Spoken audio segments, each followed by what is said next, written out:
Welcome to this very special edition of the KAJ Masterclass Live, the show which ensures that you profit from your time spent here with experts, either through the industry insights, information, or simply learning from them. And today we have Jeanine Mouchawar. She is a parenting coach who helps moms and dads parent their teenagers. Her parenting mastery program teaches new strategies to stop battles and create a calm, peaceful home. Welcome to the show, Jeanine. Thanks, AJ. Happy to be here. You are welcome. Welcome to the show. Welcome to India in this online form, Jeanine. And I'm sure not just in India, but a lot of people across the globe will benefit from what we are going to discuss right now. We'll be talking right now on how one can transform teen parent relationships. But before we come to this, let's understand a bit about yourself, about your journey, about your background, so that people know who they are listening to. Sure, yeah. Thanks for asking. I'm Jeanine, like you mentioned, and after working for a decade and college, I then had kids, and I have three children who are now adults. And raising kids, I mean, it was challenging, it was hard. But I felt like my parenting approaches, my parenting strategies and tools in my toolbox, like they were effective. I felt like I was doing a pretty good job and the kids were on a path that, I thought was very healthy. When we got to the high school years, I felt a big significant change. Do you have kids, AJ? No. Okay, I'll just talk from my perspective then. So when they got to the high school years, just everything seemed to ramp up. For example, my daughter, she really put a lot of pressure on herself to get good grades. And so she was overwhelmed a lot of the time, had some anxiety, some stress. And one of my sons was diagnosed with ADD at a very young age and a learning disability. And when we got to the high school years, his grades started to plummet. He started choosing some friends that weren't a great influence and doing some risky behavior as well, like smoking pot. And my third child, when he got to high school, that was like the onslaught of YouTube and video games. And I remember it was so difficult to get him off of that and to get him motivated to do his schoolwork. And so I share all that to say that what I was doing, what I was noticing is what I was doing is telling them what they should do or what they need to do. Like I was trying to fix the situation or change it or get them to stop doing something that I deemed wasn't healthy for them. And what resulted in that is I didn't really see effective change. I didn't see like that I was motivating my son to study more. I didn't see that I was really helping my daughter feel less stressed and less anxious. And I certainly wasn't helping my other son turn his grades around and stop smoking pot. And if anything, I felt like during these high school years, the kids were pulling away from me and disconnecting. And I was scared and I was sad and upset and frustrated and the whole range of emotions that almost any parent feels, especially parenting somebody who is in their teenage years. And so I ended up going to a parenting program and doing a deep dive in dialectical behavioral therapy, cognitive behavioral therapy, conscious parenting, and really just changed my approach. I was using, and I think most of us use, an outdated approach that's focused on stopping our kids' behavior that's scaring us or fixing it or changing it. And that is, tends to be based on rules and punishments and consequences. And what I noticed is that approach in today's world really creates a disconnection from our kids and doesn't motivate them to make better choices. So that's kind of my Absolutely. story. Absolutely. Absolutely. Jeanine. Now, why is this discord, especially in the teen years? They want something, it is fine. Parents want betterment of the kids. But I want to understand from your perspective, what is it that separately, are there differences in terms of what they want for each other? Who wants what? What do teens want? What is it parents want? And how much different it is? Or is it the same thing and it's only the perspective that is different?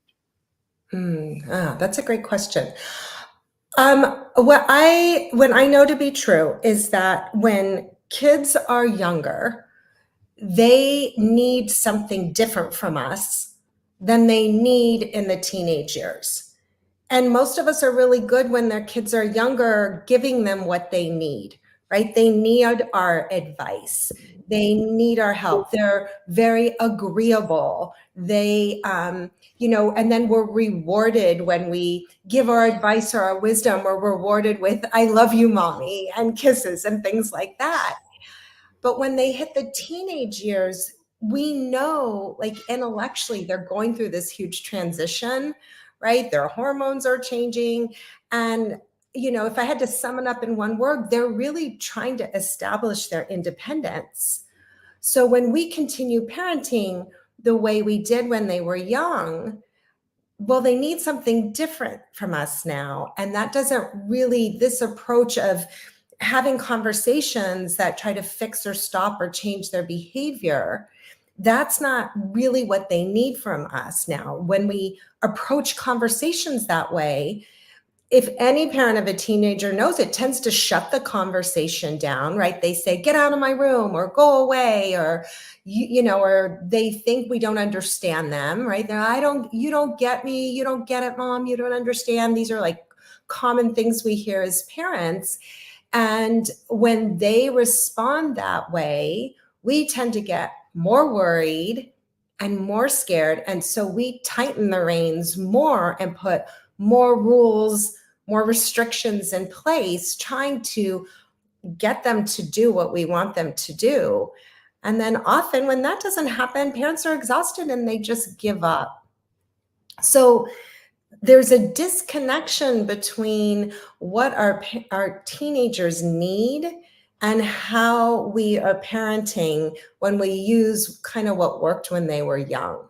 So what I like to say is our kids are in a huge transition, and we need to be in a huge transition as well and try new approaches if we want to be their go-to person.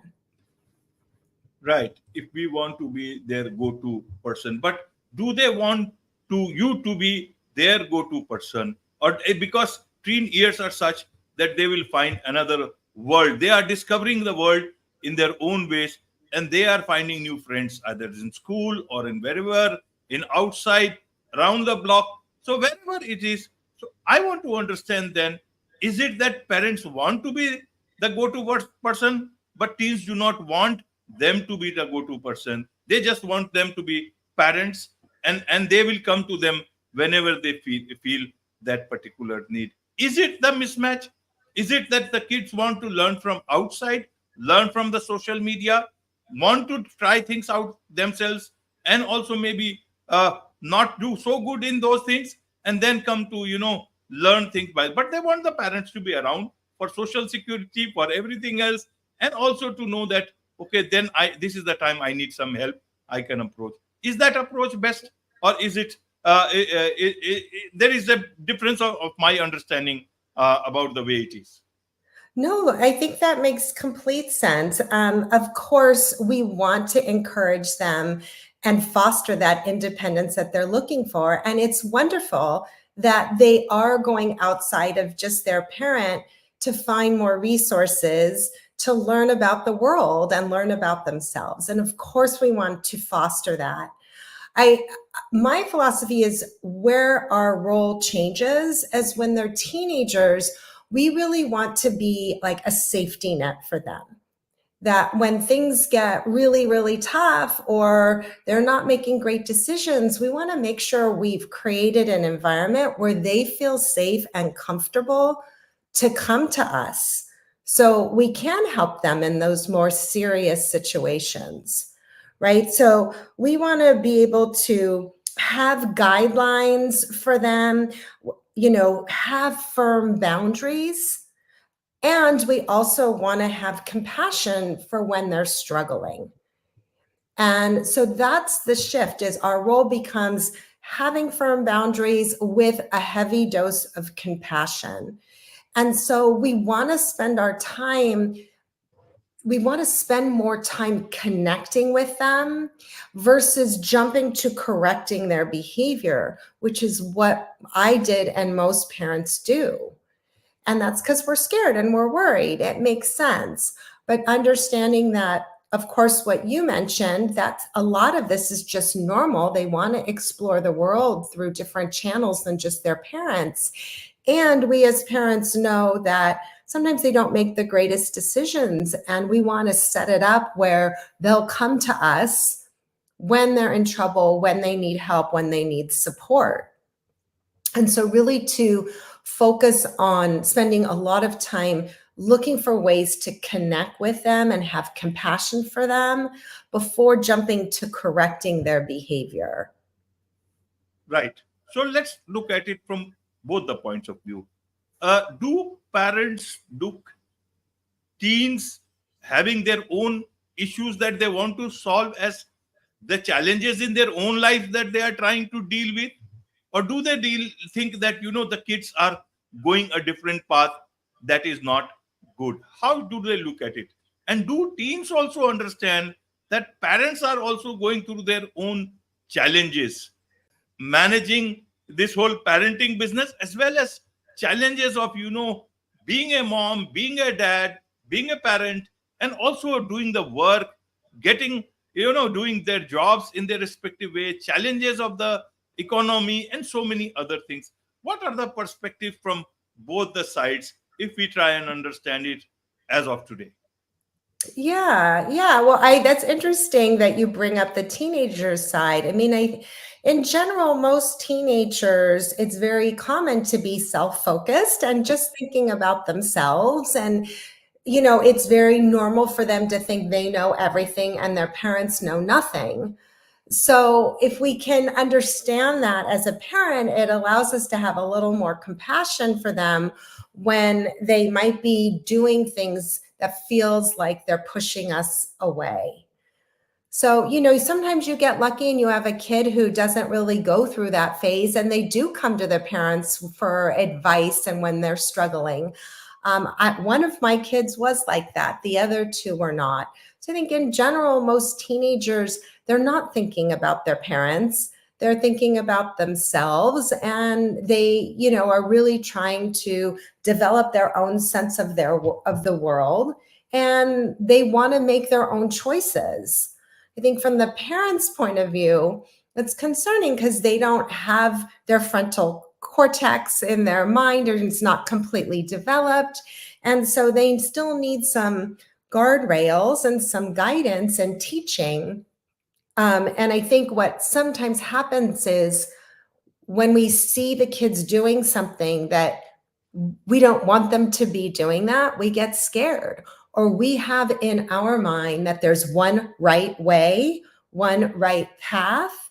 And when they're not on it, that's when we tend to try to exert our power or control over them to make them do what we want. Because the real challenge here is trusting that when they do make mistakes or maybe don't make great choices, that they're going to learn from it, and to really try to refocus our lens on, okay, they're going to make mistakes. That's normal. They're not going to get it right the first time. There's nothing wrong with it. And how can we help them learn and grow from the choices they made versus just making them do what we want to do? That doesn't help our relationship. That causes the kids to pull away. And it doesn't help our kids grow. Like, they need to experience life and make decisions, and then we can be the guides who help them learn from those decisions. Of course. Now, from your own experience. You've got three adult kids, adult children now. But when they were in their teens, now looking back, do you think there were some things you should have done differently that was not required, that they now you understand their point of view better after you know passing through so many years? What should parents learn from your own understanding of these things? What are some things that you would want to tell parents that this is okay? You may not think that this is okay at the moment, but this is what you have learned. This is what you want to tell them. Nuggets of wisdom. Yeah. I mean, what I learned halfway through my three kids' high school years, one was already in college, one was the last year of high school, and the other one's a few years younger.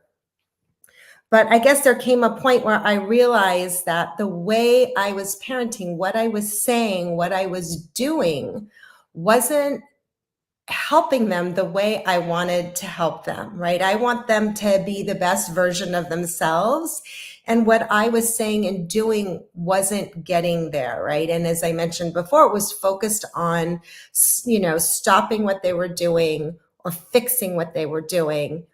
And what I've learned is that a better approach, if I really want a connected, close relationship with them for all the years to come, and to help them really be the best version of themselves, is to slow down and get them talking, right? Like, first calm myself down before I jump into a conversation with them. Resist that urge to just start talking to them and trying to fix it right away because I'm scared, right? To slow myself down and to approach them with out judgment or tone and just talk to them about, hey, I noticed that you got a poor grade on the test, right? What's going on there, right? Versus coming in like, why didn't you do well on the test? You were on your phone all night long. That's it. No phone. I'm taking it away until you can pull your grade up. Like, that strategy, what I realized, doesn't work. And it's much more effective if you try to help them figure out what is underneath, like what's going on inside of them that's causing them to get the bad grade. So what I would tell myself, my younger self, is slow down, calm your own emotions before you start a conversation. Try to be more objective. Get curious. Ask them, like, what's going on? What's happening with that? Right? And then when they start talking to you and sharing, like, really actively listen and show them that you understand them. Say, yeah, that makes sense. You were feeling maybe overwhelmed and because you didn't understand the math concepts. And then that's why you didn't do well on the test. Right? So show that you're listening and that you understand what they're going through. And then after you've had this conversation where they feel like you've heard them, then you can talk about, well, what might be a better choice so you don't keep getting poor grades in math? What are some things you might do differently? Versus what I used to do is I would tell them what they needed to do differently, right? Stop using your phone, get more sleep, go into the teacher before school and get the answers to your questions or get a tutor, right? I would be telling them. And at this stage, what I realize is these kids, they want to figure it out for themselves. And so we don't want to just throw our hands up completely and abandon them, but we also don't want to keep telling them what to do. We want to help them figure it out and help them learn so they feel some agency and ownership over their choices and they keep learning and growing. That's like the secret sauce to staying close and connected while helping them and motivating them. Right, Janine. So why do children, teens especially, why do they lie? When do they lie? Is it because they are becoming like that, or is it because they are very good, but they are lying only to their parents on some of the things and not most of the things? Yeah, lying's a big thing. Um, you know, initially lying starts because the kids think that it's going to be better for them if they lie than if they tell the truth, right? So they think, oh, if I tell my parents the truth, they're going to be mad at me. They're going to be disappointed in me, right? They're going to be upset or angry. And they don't want to feel those things. And so they think, oh, well, I'm just not going to tell the truth. I'm going to lie to them. And that will be better for me because then they won't be disappointed in me or angry or sad. And so I like to call that, it's just a thought error. That what they're thinking is that it'll be better if they lie. But for most parents, we all know it's usually worse if they lie because most of the time we know they're lying. And then we do get angry about that they're lying, or we get upset or worried that they're not really telling us what's going on. And so it creates this dynamic where the kids start lying because they're avoiding their parents being upset or disappointed in them. And then once they lie repeatedly, then oftentimes it just becomes a habit that they don't think about. And so what we can do as parents to help prevent that from happening is we need to let our kids know that, listen, it will always be better for you, always, if you're honest and you tell me the truth. Like it's important in our relationship to have honesty. And, I will listen to you. I won't get mad at you. I won't punish you. Like, we'll figure it out together. And so, we got to start there in a place where we're telling them you're not going to get punished, so that they break the habit of lying and start telling you the truth. And so we want to create like being a safe space for them to be honest with us and not be scared of our reactions or a punishment. That's the short answer. Right, right, Jeanine. So, what about your parenting mastery program? What does it teaches such parents? What are their main challenges in today's time, and how do you address it through your program? Yeah. So, oh gosh, the main challenges that I hear about all the time, a big one is lying, like that you mentioned. The other one that's just been so hot and heavy lately is anything to do with devices, whether it's video games or YouTube or TikTok or AirPods in their ears all the time. That's really worrisome for parents. We don't know what the long-term consequences are of it. I think parents get worried that, with the scrolling on TikTok and the influence that our kids are getting from YouTube, that it's eroding their self-confidence and how they feel about themselves. That topic comes up a lot. Like, I feel like my kids' confidence is eroding and I want to help build their confidence. Just how to navigate social media devices, AirPods, how to take responsibility for your chores, for your grades, how to be respectful. Some kids, speak to their parents disrespectfully, how to avoid, your kids being entitled. The list goes on and on, right? Sibling arguments. There's lots of concerns they have. And what I do is parents, I work with both moms and dads one-on-one in my coaching practice. And typically parents gravitate to me and to work with me because they want to make sure that they set up their relationship now with their kids for a lifetime of being in each other's lives. And so they really want to be their teenagers' go-to person. Those are the type of parents that like to work with me. And I basically, we focus on 3 steps. It's like, we got to get these kids talking because most of these teenagers are not talking. And that starts with, okay, like I said, we got to settle your big feelings and start having conversations, not lectures. And then I teach parents how to really show that you understand what's going on inside of them by being curious and listening for how they feel. And to most importantly, when we start talking, is to be on their side and be on their team versus this tug of war where you're on one side and your teen's on the other. And it's a lose-lose situation. Nobody wins. So I help parents figure out how to communicate with their teenagers so it feels like it's, their teenager and them are on this side and the problem's way over there and we're solving it together.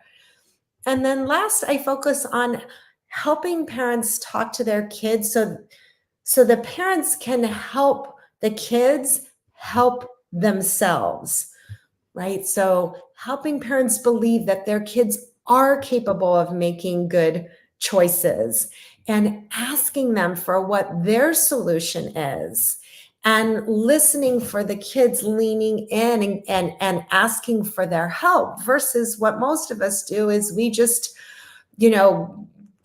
come in a conversation with guns blazing and telling them what to do, which just is a recipe for disaster. And so when you try this 3-step approach where you get them talking, you show that they understand and you help them to help themselves, that's when all the fighting and the arguments decrease.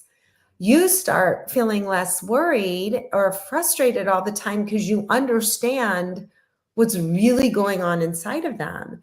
And it feels so good to be on the same side and be on the same team. And this is really the answer to helping them build their confidence. And when you do that, you feel a lot better too, right? Like parents they don't have to be so worried and stressed all the time and exhausted. Like there are different approaches that are simple to use, not always easy to learn new things, but I like to teach just simple tools and strategies so you can have the relationship that you want with them and enjoy these years. Absolutely. There is much to learn from you about these things, Jeanine, and I'm sure a lot of people would want to connect with you, learn more about this, more about your program. So, what's the best way for them to do so? The best thing, a few great places to find me is I have a parenting Facebook group. So if you're on Facebook, you can find me at JeanineMouchawar.com, and the Facebook group is Parenting Teens, How to Not Lose Your Shit. I'm also on Instagram at Jeanine.theparentingcoach. And the best way to really learn these strategies quickly is to subscribe to my email list. I usually send an email twice a week filled with parenting tools and tips and strategies that you can use right away and see a dramatic improvement. Absolutely. With this, it's a wrap on this very special edition of the KJ Masterclass Live. Thank you so much indeed for joining us. Thank you for